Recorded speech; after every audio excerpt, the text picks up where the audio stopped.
La définition d'une paralysie faciale, c'est une atteinte motrice d'une hémiphase, secondaire à une altération de nerf facial, responsable à des troubles moteurs, végétatifs et sensitifs de l'hémiphase concernée, et source des troubles fonctionnels et psychologiques graves.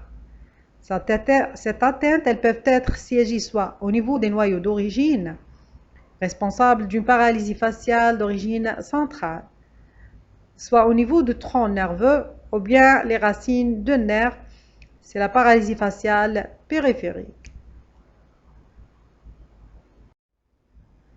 Le nerf facial ou bien le septième parc crânien, c'est un nerf mixte, essentiellement moteur, mais aussi sensitif ou sensoriel et sécrétoire, est constitué par une volumineuse racine motrice et une racine sensitive ou sensorielle plus grêle.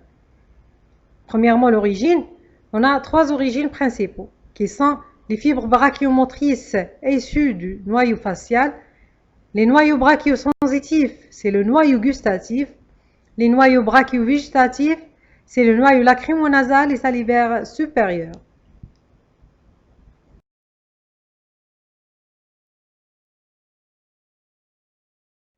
Deuxièmement, le trajet de nerf facial est divisé en trois portions. La portion intracrânienne, depuis la fossette latérale du bulbe jusqu'à l'entrée de conduit auditif interne. Deuxième portion, c'est la portion basicrânienne. Le nerf se trouve dans le conduit auditif interne et le canal facial. À ce niveau, le nerf facial présente des rapports importants avec les éléments de l'oreille interne, de l'oreille moyenne et de l'oreille externe. Troisième portion, c'est la portion extracrânienne. Le nerf sort du crâne à travers le trou stylomastoïdien pour pénétrer dans la glande parotide. À ce niveau, le nerf facial donne ses branches terminales, qui sont la branche temporofaciale et la branche cervicofaciale.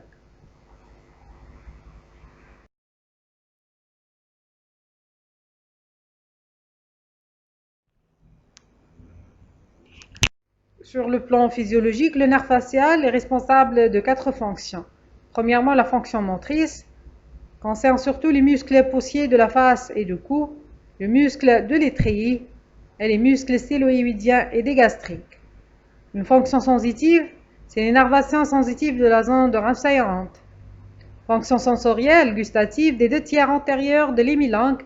Et une fonction végétative, c'est la sécrétion lacrymonasale et la sécrétion salivaire des glandes sous-mandibulaires et sublinguales.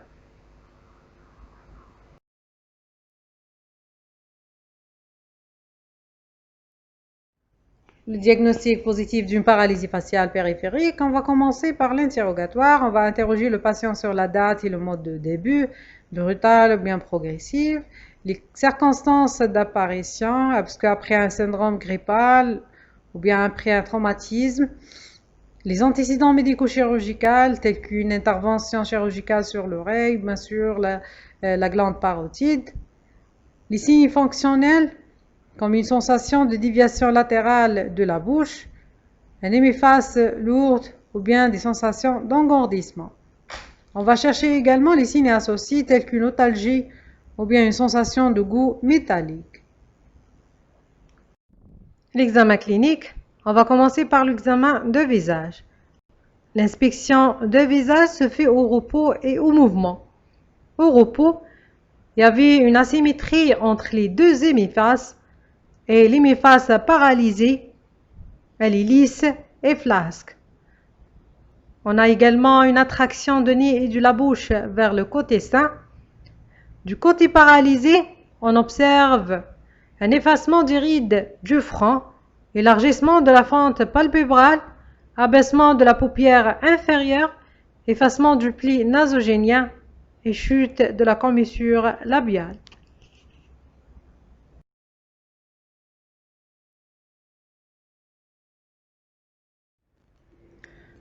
Au cours du mouvement, la paralysie faciale périphérique devient évidente. C'est on demande au patient de fermer les yeux, de siffler ou bien de gonfler les joues. L'impossibilité de fermer l'œil, c'est le signe de Charles Bell.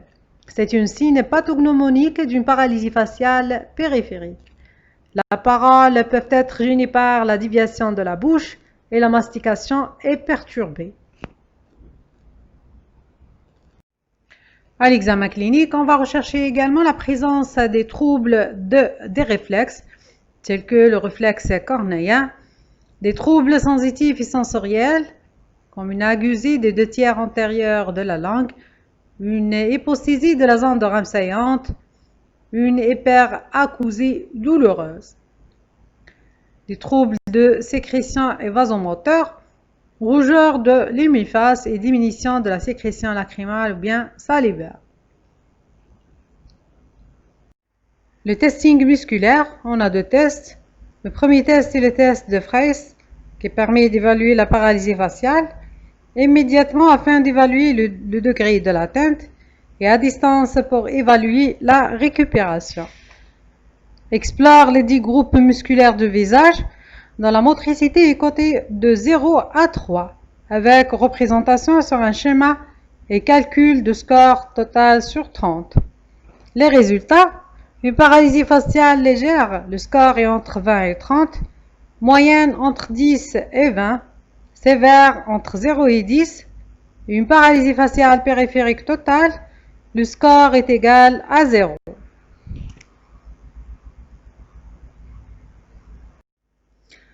Deuxième test, c'est le test de House et Brickman avec une classification de la paralysie faciale périphérique en 6 grades.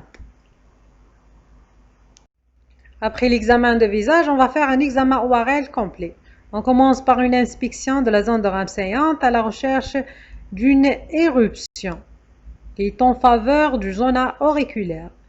Examen otologique à la recherche des signes de cholestéatome, du tuberculose, d'un carcinome de l'oreille moyenne.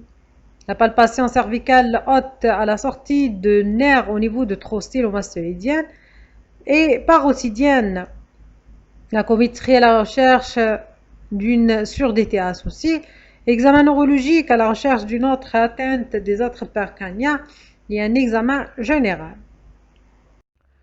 Pour les examens paracliniques devant une paralysie faciale périphérique, on a un bilan biologique fait d'une FNS, VS, glycémie et les sérologies de la maladie de Lyme, de l'herpès, de syphilis et de VIH.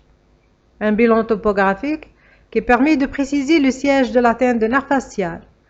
L'audiométrie tonale léminaire à la recherche d'une surdité de transmission qui signifie une atteinte de l'oreille moyenne ou bien de l'oreille externe ou bien une surdité de perception qui est une atteinte de l'oreille interne.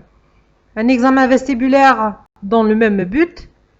La tympanométrie permet la recherche du réflexe stapédien dont l'absence est signifie la présence d'une atteinte de nerf facial. Le test de Schirmer qui permet d'étudier la sécrétion lacrymale. Ce test apprécie la diminution de la sécrétion de côté paralytique par rapport au côté sain. On fait une comparaison de l'humidification d'un papier buvard placé dans le cul-de-sac conjonctival inférieur de côté paralytique et du côté sain. Cinquièmement, le test du Blatt qui nécessite le cathétérisme de canal de Horton. C'est le canal sécrétoire de la glande sous-mandibulaire. Elle permet de quantifier la sécrétion salivaire. Et dernièrement, c'est l'électrogustométrie qui permet d'évaluer ou bien d'étudier le seuil de sensation gustative. Une différence de 30% entre les deux côtés est pathologique. Troisième test ou bien examen paraclinique sont les tests électrophysiologiques. On a deux tests qui sont l'électromyographie et l'électroneuronographie qui permet de distinguer deux types d'atteintes. Une atteinte purement myélinique, c'est-à-dire une atteinte seulement de la gaine de myéline qui se traduit par un bloc de conduction. Cette atteinte elle est de bon pronostic. Deuxièmement, c'est une atteinte axonale où la récupération est plus longue, voire incomplète ou bien nulle. C'est en fonction du nombre des fibres nerveuses lésées. Pour le bilan ou bien l'exploration radiologique, la TDM et l'IRM sont demandées s'il y a une atteinte tumorale, traumatique ou bien pour un bilan préopératoire. Le diagnostic différentiel d'une paralysie faciale périphérique se fait premièrement avec les paralysies faciales d'origine centrale qui sont caractérisés par le respect de territoires supérieurs, absence de signes de Charlebel et association avec d'autres signes neurologiques. Deuxièmement, avec les déficits moteurs qui sont en général symétriques, secondaires soit à des myopathies, soit à des blocs neuromusculaires ou bien à des collagénoses. Et troisièmement, se fait avec l'asymétrie faciale constitutionnelle. Le diagnostic étiologique. L'étiologie la plus fréquente d'une paralysie faciale périphérique, c'est la maladie de Bell. L'agent pathogène et viral, c'est l'herpès virus type 1. Le début est généralement brutal et nocturne. Le patient est réveillé avec une paralysie faciale périphérique, parfois précédée par des troubles de goût avec des douleurs mastoïdiennes. L'évolution est favorable dans 71% des cas et dans 16% des cas, le patient garde des séquelles. Le traitement est basé sur la corticothérapie et la rééducation de visage. Deuxièmement, c'est les paralysies faciales d'origine traumatique, soit secondaire à un traumatisme de rocher. L'autoscopie objective soit un hémotympan, soit une perforation tympanique, soit un écoulement de liquide céphalorachidien.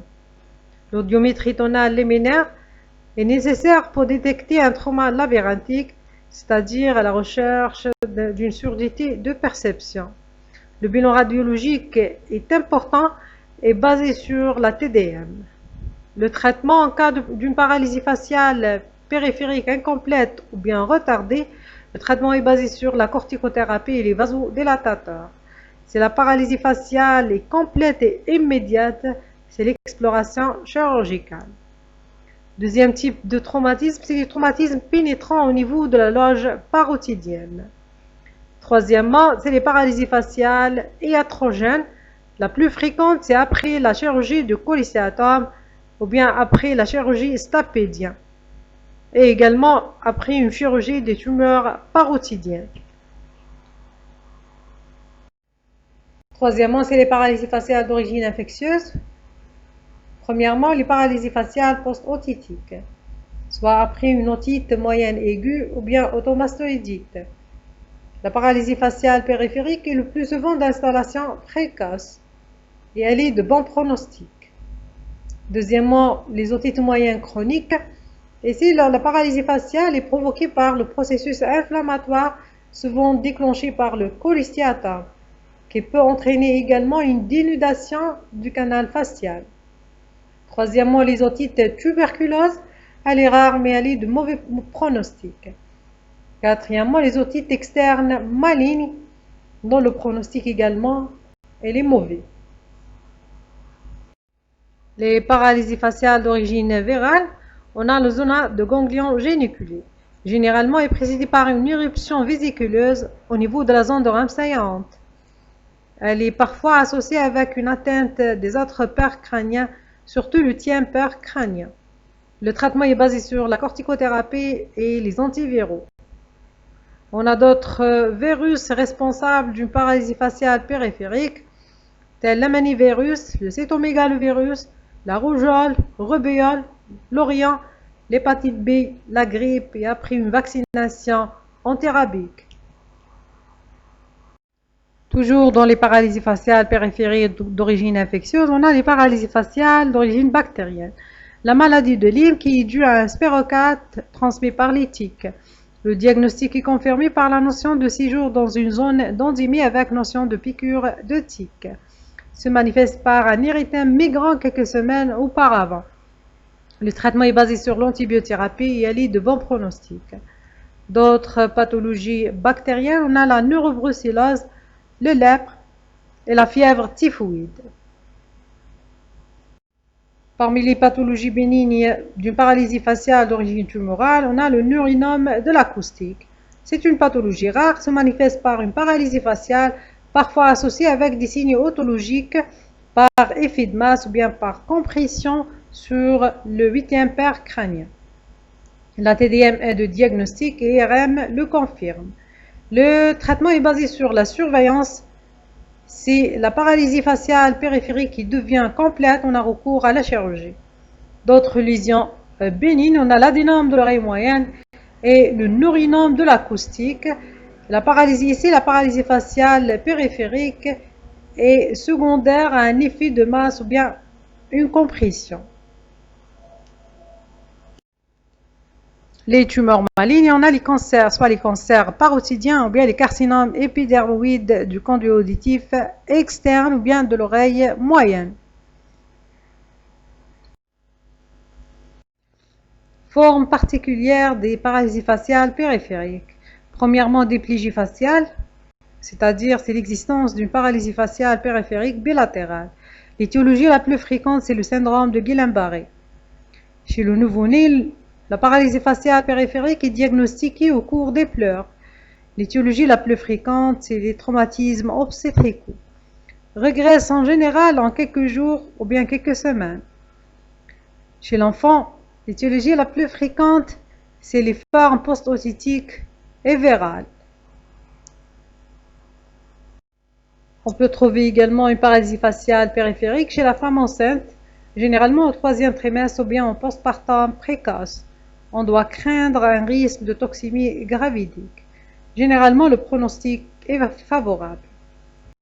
Des causes métaboliques et toxiques. Métaboliques, surtout le diabète type 1 et les carences vitaminiques B1 et B12. Parmi les produits toxiques responsables d'une paralysie faciale périphérique, on a le plomb, le chlore et le CO. En conclusion, le nerf facial est le nerf de l'émotion et de la communication non verbale.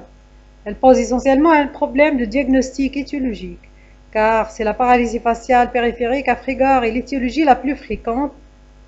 La paralysie faciale périphérique, elles peuvent être le symptôme de certaines pathologies organiques dont il faut savoir faire le diagnostic.